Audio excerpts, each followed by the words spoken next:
Video ini diperuntukkan hanya untuk yang berakal sehat saja. Yang akalnya kurang sehat, di-skip dulu ya. Nah, kalau kita itu berpikir normal ya kadang-kadang Allah itu maha mendengar, Allah itu maha melihat. Nah, ini yang gampang ya. Nah, kita mesti bisa melihat itu karena apa sih? Ya karena Allah juga kan. Kita bisa mendengar karena siapa sih? Ya karena Allah juga. Karena zatnya semuanya. Karena zatnya Allah juga sebetulnya. Kok sampai kita itu nggak mempercayai atau nggak mengakui? Terus kita bisa mendengar itu dari mana? Kok kita bisa melihat itu dari mana? Iya kan? Nah, ini kan sama dengan mengingkari dirinya sendiri. Nah, di sini loh benang merahnya itu.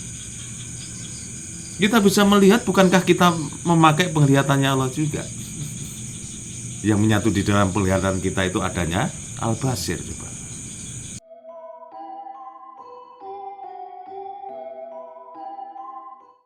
Ini masih melanjuti ajaran Syekh Jenar.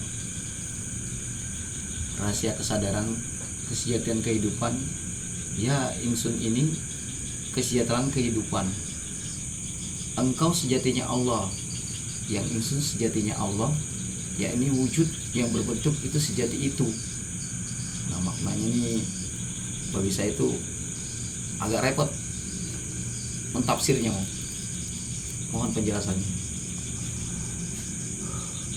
Yang disampaikan atau yang diajarkan oleh Kanjeng Syekh Jenar itu bahwa ilmu sejati yang bisa membuka tabir kehidupan. Dan kemudian Allah itulah kesejahteraan.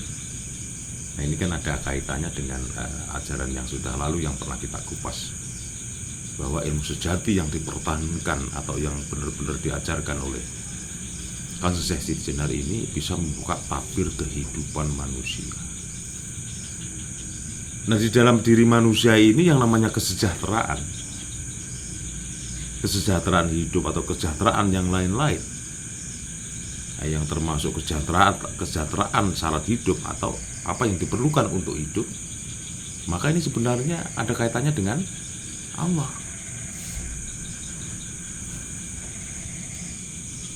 Jadi dari awal sampai ke ajaran yang ini tadi, ya, ini kan ada kaitannya semua sebetulnya. Nah, sekali lagi ada kata-kata ingsun tadi kan? Iya. Ada ingsun. Ingsun itu dari istilah Jawa, dari dua kata ing dan sun. Di dalam artinya di dalam diri. Jadi di dalam diriku itu ada Allah. Jadi misalkan sejatinya ingsun itu Allah atau sejatinya ingsun ini Allah, maka akan sama dengan artinya sejatinya di dalam diriku ini Allah. Makanya dari salah satu hadis mengatakan bahwa walahu lahir insan wa batinul insani baitullah. Nah, ini pijakannya kan di hadis itu. Nah, kemudian tadi sampai mengatakan yang mencuplik dari ajaran Syekh Jenar mengatakan engkau itu Allah yang sejati. Aku pun demikian. Ini artinya kan masing-masing manusia itu kan Allah yang sejati. Tidak hanya Kanjeng Syekh Jenar secara fisik. Nah, ini loh yang perlu dimengerti. Jadi masing-masing manusia itu sejatinya Allah, karena di dalam diri masing-masing bersemayam zatnya Allah yang ada di dalam kolbu manusianya masing-masing. Jadi bukan kok cuman Syekh Jenar saja yang mempunyai ingsun itu Allah, bukan. Tapi untuk ingsun yang lain akan sama kedudukan Allah yang bersemayam di dalam kolbunya masing-masing. Nah, ini jangan sampai menganggap bahwa hanya Kanjeng Syekh Jenar yang mengatakan bahwa beliau itu Allah yang sejati. Jadi semua manusia ini Allah yang sejati. Nah, ini loh yang perlu dimengerti. Bukankah semua manusia itu punya qalbu atau punya batin? Nah, disebutkan bahwa wabatinul insani baitullahu. Nah, kecuali manusianya itu nggak punya batin itu tadi, atau nggak punya hati itu tadi, maka itu tidak termasuk yang dimaksud bahwa engkau adalah Allah yang sejati. Jadi pada kenyataan bahwa manusia itu nggak ada yang nggak punya hati secara fisik, atau sifat ada, secara sifat kan ada. Oh, ini kalau orangnya kejam katanya nggak punya hati kan. Tapi pada dasarnya kan tetap punya, untuk mengatakan atau untuk menggambarkan sifat saja.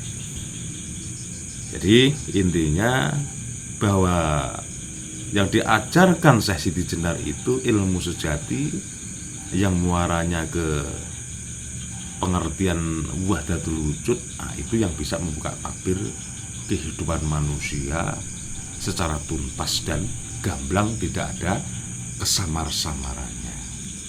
Nah, itu apalagi yang mau ditanya.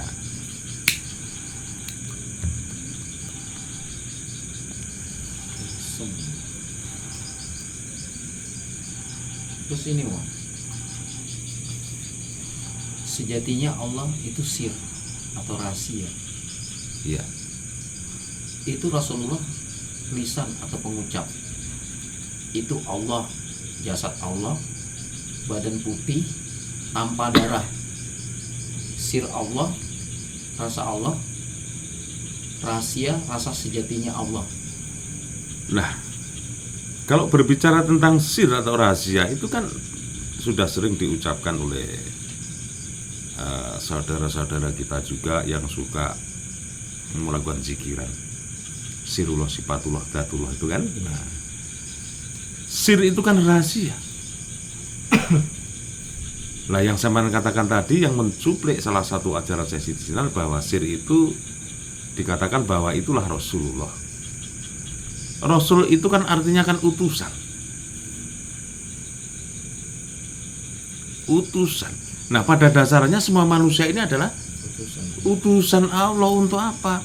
Nah, untuk membina, melestarikan dan menjaga alam semesta ini dari kerusakan. Nah, kemudian dari sir inilah memunculkan rasa. Rasa apa? Rasa nikmat yang ada di dalam diri kita ini, diri manusia ini. Nah, rasa-rasa yang merupakan rasa yang benar atau rasa yang hak yang dimiliki manusia adalah rasa-rasa nikmat atau rasa nyaman, aman, tentram, damai yang harus dimiliki oleh setiap manusia. Nah, ini pada akhirnya mengarah ke soal sir, rasa nikmat yang ada di dalam diri manusia. Nah, ini loh yang disebut adalah Muhammad. Jadi bukankah setiap manusia itu punya kenikmatan-kenikmatan, punya rasa-rasa menentrapkan atau menyamankan dirinya? Nah, ini masuk ke ranahnya Muhammad yang bersumberkan dari sir itu tadi. Nah, kemudian lisan inilah ucapan Allah. Nah, ini kembali ke penyatuan demi penyatuan. Yang jelas Allah berada di dalam kalbu manusia. Nah, Allah itu punya 99 asma. Nah, pertanyaannya, salah satu asma yang mana yang ada di lidah kita ini sebagai ucapan yang dimiliki oleh ucapannya Allah? Jadi sudah ada sendiri. Jadi ada salah satu zat yang termasuk di dalam 90 asma itu, yang mahanya atau yang manunggalnya ada di lidah manusia. Begitu loh maksudnya itu. Nah, bukankah sudah sering saya sampaikan atau sering saya kasih contoh bahwa di bibir saja Ar-Rahman Ar-Rahim, di mata Al-Basir dan segala macamnya. Di lidah ini juga ada penyatuannya. Makanya sebetulnya perlu dari 99 asma itu dibikinkan catatan ya. Nah, misalkan Ar-Rahman di sini, Ar-Rahim di sini, itu maha-mahanya atau penyatuan-penyatuan. atau as-asnya itu di sini sampai 99 sebetulnya perlu disampaikan ke masyarakat umum agar tidak menjadi kerancauan atau kesamar-samaran di dalam memahami Asmaul Husna yang menyatu di dalam diri manusia. Nah, kalau berbincang masalah wujudnya Allah itu badan putih, ya kan? Iya, badan putih. Ya, badan putih tanpa darah itu kan sebetulnya clue. Clue apa? Atau kisi-kisi. Jadi kisi-kisi melalui ajarannya Kanjeng Syekh Siti Jenar memberikan gambaran bahwa itu adalah wujudnya Allah. Nah, sedikit memberi bocoran sebetulnya. Ya kan? Nah, sedikit memberi bocoran bahwa wujudnya Allah itu badan putih yang tanpa darah. Nah, ini sebetulnya ingin saya kupas tuntas sih sebetulnya masalah wujud ini. Tapi saya pertimbangkan daripada nanti menimbulkan polemik yang luar biasa. Ini masalah wujud itu tetap berpijakan atau kita memakai ajarannya Syekh Siti Jenar itu bahwa mengatakan bahwa wujud Allah yang sejati itu badan putih tanpa darah. Itu saja, sebatas itu saja. Nggak dilanjut. Ya kan? Jadi kalaupun ada yang menentang kita, menentang obrolan kita ini, maka yang kita sampaikan ini apa yang sudah disampaikan oleh Kanjeng Syekh Siti Jenar. Jadi tidak semata-mata atau tidak serta-merta ini dari penemuan saya atau penemuan yang hadir di sini semua. Ini kan ada pijakannya, yaitu dari berbagai atau beberapa ajaran Syekh Siti Jenar yang beredar di dalam masyarakat kita ini. Nah, terus apalagi yang kira-kira yang belum jelas masalah itu tadi.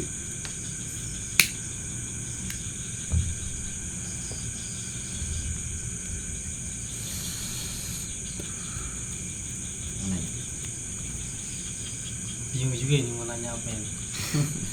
Ya, kalau membincangkan ajaran Syekh Siti Jenar itu memang benar-benar perlu berpikir pakai akal sehat memang. Jadi Iya. nggak bisa kita itu melepaskan akal sehat atau logika kita itu untuk bisa memahaminya. Jadi saya ulangi bahwa setiap manusia ini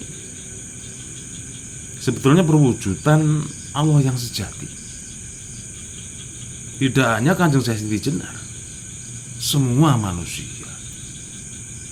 ini adalah Allah yang sejati. Karena masing-masing manusia itu ada ingsunnya. Nah, ini ingsun ini kan di dalam diriku. Benang merahnya. Nah, jadi di dalam dirimu juga ada. Nah, ini di dalam dirimu juga ada.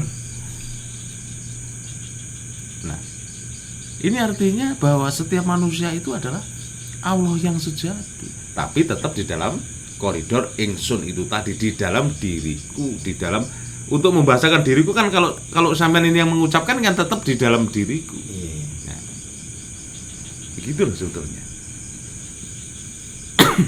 Ini saya mau nanya. Kan insun ini kan ada di dalam diri. Nah, sedangkan karena Allah itu ada di dalam diri manusia. Tapi bagaimana dengan orang yang tidak mencari jati dirinya terhadap Allah itu? Apa dia akan mendapat konsekuensi tersendiri atau gimana? Bentar. Itu sudah saya kupas di pertemuan yang sudah.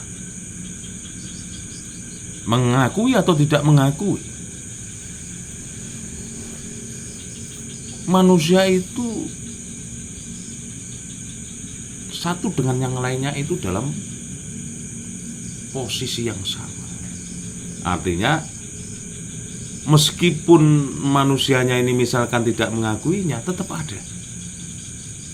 Makanya diperbincangkan pengupasan yang muaranya ajaran Syekh Siti Jenar ini ada yang mengatakan bahwa yang mengingkarinya atau yang menutupinya atau tidak mengakuinya penyatuan-penyatuan itu masih dibilang kafir. Nah, kafir dibilang kafir mengingkarinya, dan ingkar ini hanya miliknya jasad atau miliknya jisim. Jadi dimasukkan ke dalam ranahnya kafir. Kafir secara jisim karena yang mengingkari adalah jasadnya.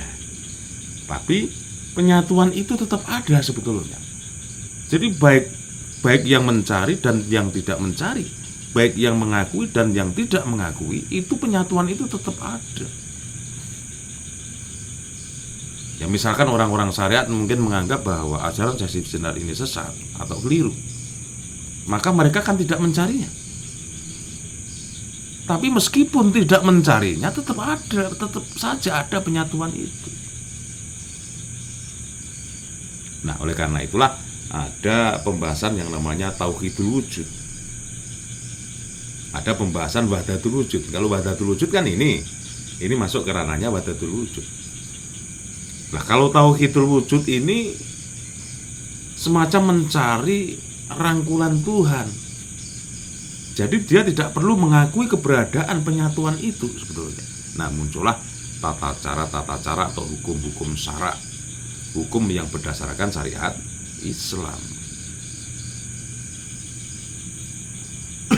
Jadi saya ulangi lagi, mencari atau enggak mencari, mengakui atau tidak mengakui, penyatuan itu sebetulnya tetap ada ketika manusianya masih hidup.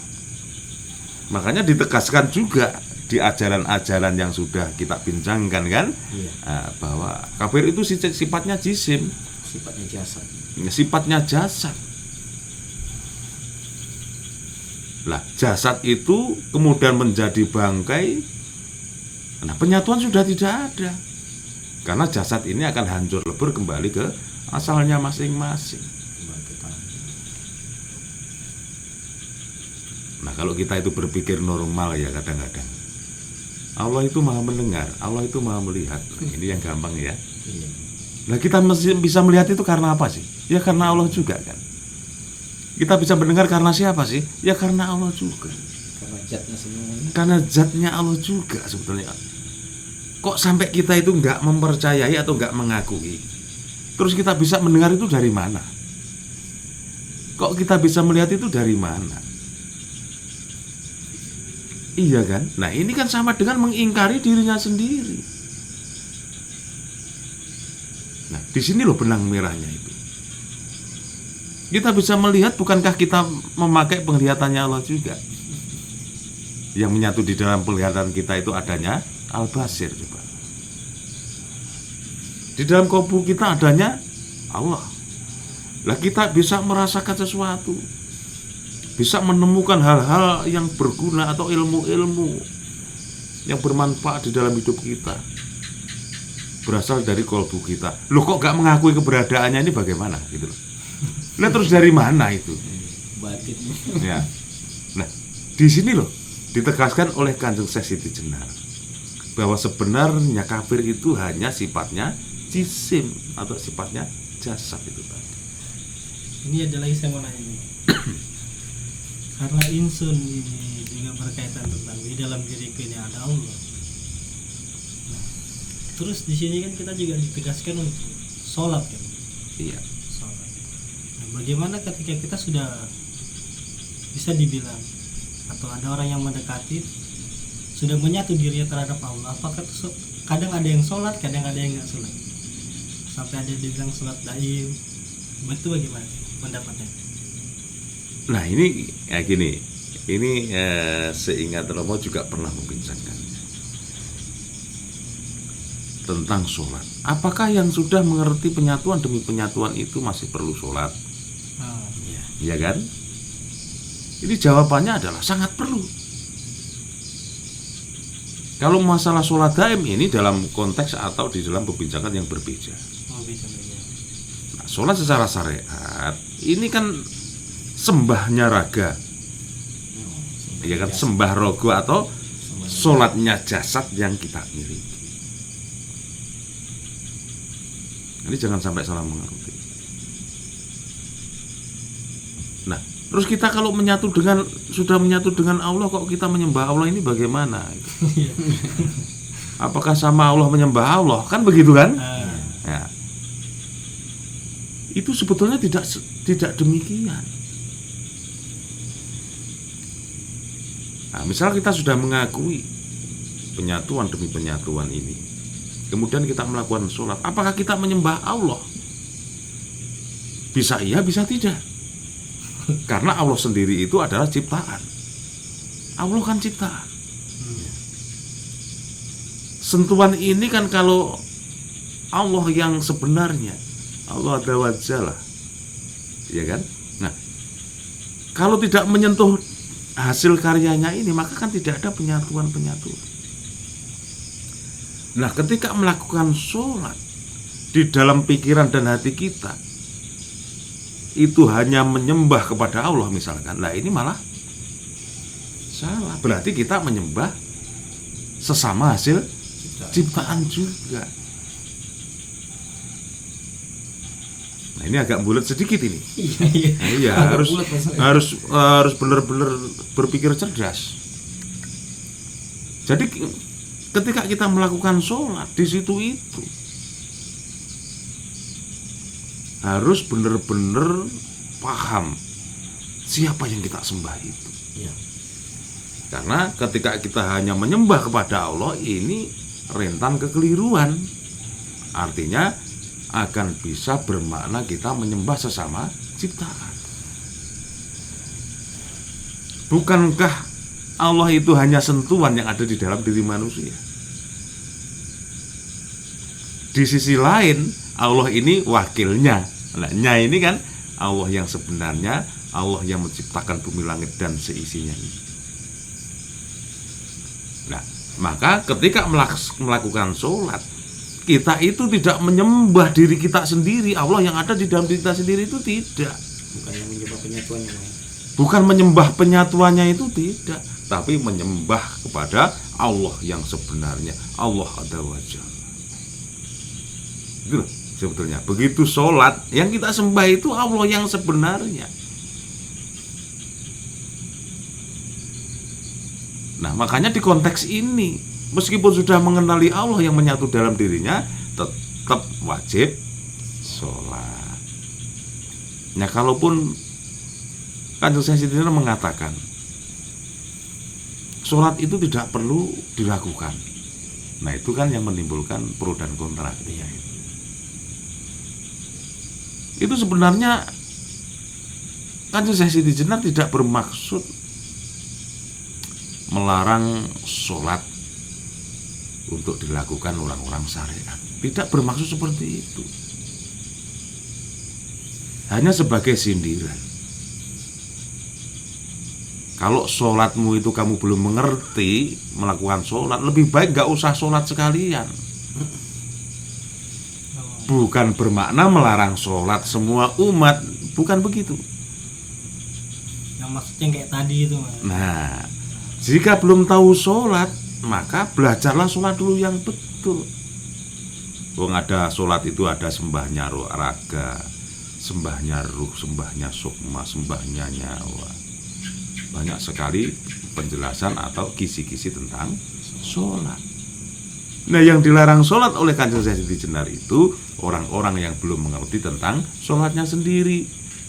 Biar ketika melakukan sesuatu yang ada kaitannya dengan sholat, itu benar-benar ada manfaat dan fadilahnya, benar-benar bisa menghindarkan manusianya dari perbuatan keji dan mungkar.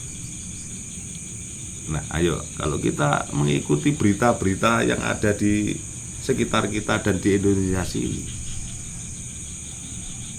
banyak mereka yang ahli sholat, ahli ibadah, tapi kelakuannya seperti apa coba? tidak sesuai. benar-benar tidak bisa menghindarkan dirinya dari perbuatan keji dan mungkar.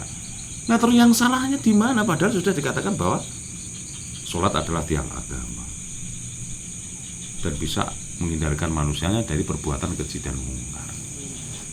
Tapi mereka yang bagus ibadahnya, yang bagus sholatnya, kadangkala masih bertindak keji dan mungkar.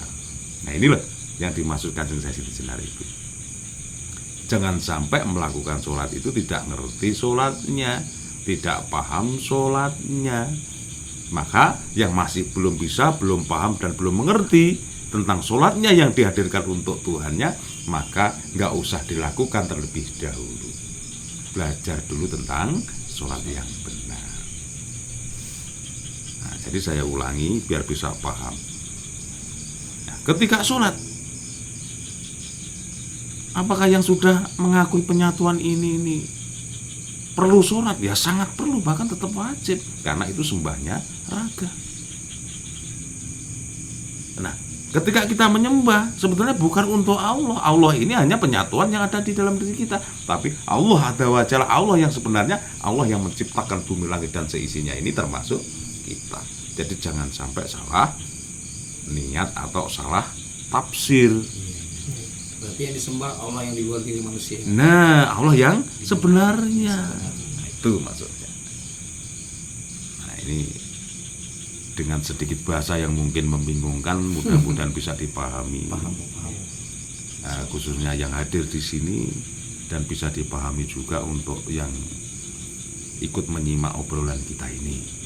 Jadi tidak ada niat yang tidak baik. Ini tadi sumbernya dari ajaran Syekh Siti Jenar. Jadi kalau ada kekeliruan atau kesalahan dalam saya menjelaskannya, maka mungkin keterbatasan atau ketidaktahuan diri saya secara pribadi. Jadi tidak ada niat apapun saya menjelaskan ini, apalagi sampai mendiskreditkan pihak-pihak lain yang kebetulan juga mengupas tentang apa yang kita bincangkan ini tadi. Ya cuma satu keinginan saja, satu harapan saja. Ya mudah-mudahan apa yang kita obrolkan ini bisa sedikit dijadikan referensi untuk mengkaji ajaran-ajaran yang disampaikan oleh Kanjeng Syekh Siti Jenar. Cukup sampai di sini dulu, mudah-mudahan ini bermanfaat bagi kehidupan kita sendiri selanjutnya dan semua saja untuk bekal hidup kita di dunia dan di akhirat kelak. Amin. Amin.